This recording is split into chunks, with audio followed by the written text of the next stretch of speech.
Gato Perro back with another video today on the WWE JAKKS Adrenaline 2-pack Triple H and Stephanie McMahon from Series 39. So, this is a 2-pack that I was kind of searching for on and off, but I could never find a really good price for it. And I got this one for 17 bucks, not bad. And I do have a specific purpose because I really do want a Triple H, but with a specific body type. And this one looks to be about what I was looking for, as well as my first ever Stephanie McMahon figure. A little bit of a simplistic packaging over here, much more simple than JAKKS other Adrenaline 2-packs. It had like fire and it had like a whole motif to it. This one they'd opted to go with simple stars, kind of similar to their SummerSlam 2009 pay-per-view designs. So we got Steph and Triple H right there. On the bottom, taking a look at the back, we got Adrenaline 39, Undertaker and Shawn Michaels, Natalya and Tyson Kidd, as well as Deluxe Aggression, Series 22, Christian, Swagger, Punk, Batista, Randy Orton, and Triple H. So let's bust out the King of Kings and the Queen of WWE, Stephanie McMahon. So Trips and Steph do come packed in with one accessory, that being the sledgehammer that's in her right hand, which we've seen packed in with every Triple H ever in existence, even to this day with Mattel. So I'm sure we will have like 20 or 30 of them packed in somewhere, like in a bin or something. So this 2-pack I first came across when watching a figure hunts from the Major WF pod. And I mostly found it very intriguing for the Triple H, which I'll get to in a little bit. So I wanted to talk about this Stephanie McMahon first, because it was the first time I had seen a Stephanie that was released not being under the classic Superstars line. So previously she was in a 2-pack with Triple H, representing his comeback after his quad injury in early 2000, as well as a single-carded Steph wearing a blue top. I definitely do think the biggest disappointment about this Stephanie is that she really would have benefited from having a soft goods shirt.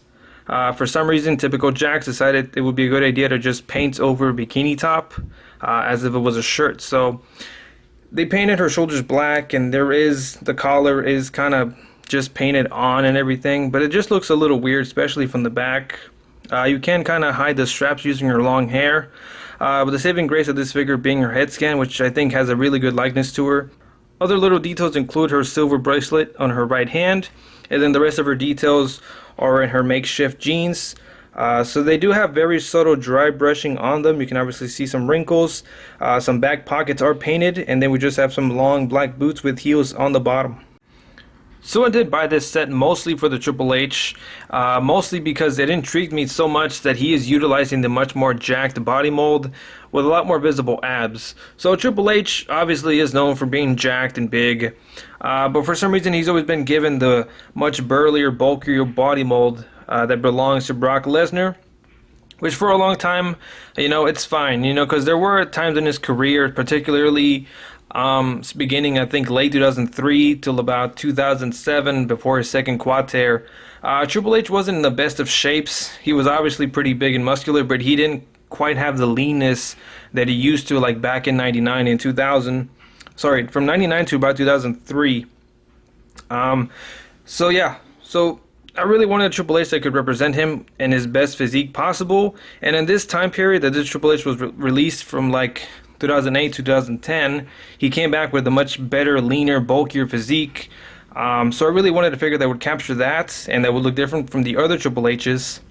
And this appears to be it. The only fault, and really the weakest part about this figure, is his head scan. I'm not sure what it is, but unless they make a Triple H with an angry head mold, it just looks weird. Anytime they try to make a Triple H with some kind of a smile or something, it just ends up looking really weird. Now the thing is, it actually does have a really good likeness to Triple H. I even like the way the hair is molded and everything. I just can't tell what facial expression he's making. I can't tell if he's smiling, if he's supposed to be yelling, or I don't know. It just looks a little odd, and it's just such a shame because it actually has a really nice detail to it. Now, weird facial expression aside, he does have his logo painted on the front of his trunks, but unfortunately there is nothing on the back, which really sucks because there was no way I could tell that from looking at him in the packaging. Obviously, it comes included with his elbow pads and knee pads, his heavily taped right fist, along with his individual ring tapes that he has on different fingers, which I never knew what that was for, and his basic black boots. So basically all he needs is a head swap and he'll look 10 times better.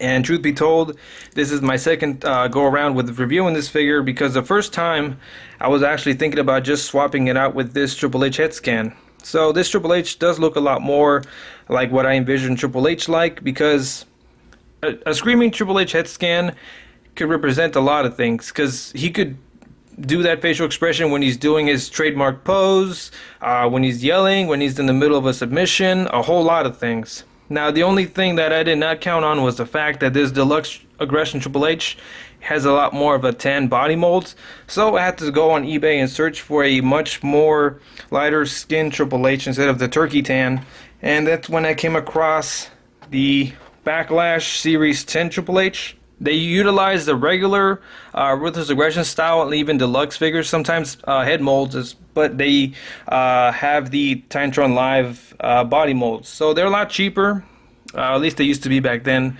Now on eBay you can find these for about $15. So as you can see, yeah, the skin tone is a lot lighter, and I'm hoping that it'll match the skin tone on this one.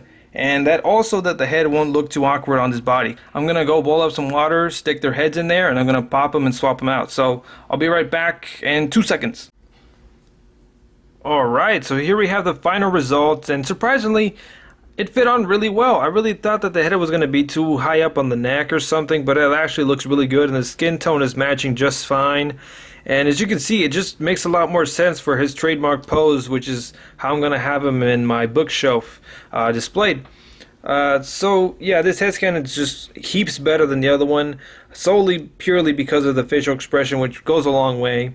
Unfortunately, I think the hair is just a little bit too short, and this is where the other head scan is at now. I really have no use for this Triple H, but I will strip him of his knee pads and elbow pads, because those are always useful, and you can never have enough. So that's going to do it for this look at this 2-pack of Triple H and Stephanie McMahon. This 2-pack I bought for the Triple H, but it has to be modified in order for it to look the way I wanted it to. And the Stephanie McMahon has her issues, considering that it's just a painted bikini top. But at the same time, I think it is a really, you know what? I don't know if I can recommend these two. Let me put it to you like this. They served my purpose for my collection, and if you have a similar idea in your head, then go for it. You know, these figures do pop up time to time. Hopefully you find it for very cheap, because honestly, the Stephanie McMahon is a really good figure. That head scan looks really good. Maybe you can get a small shirt to cover up that really weird painted bikini top. And the Triple H, really like that body mold because it represents a much more in-shape Triple H.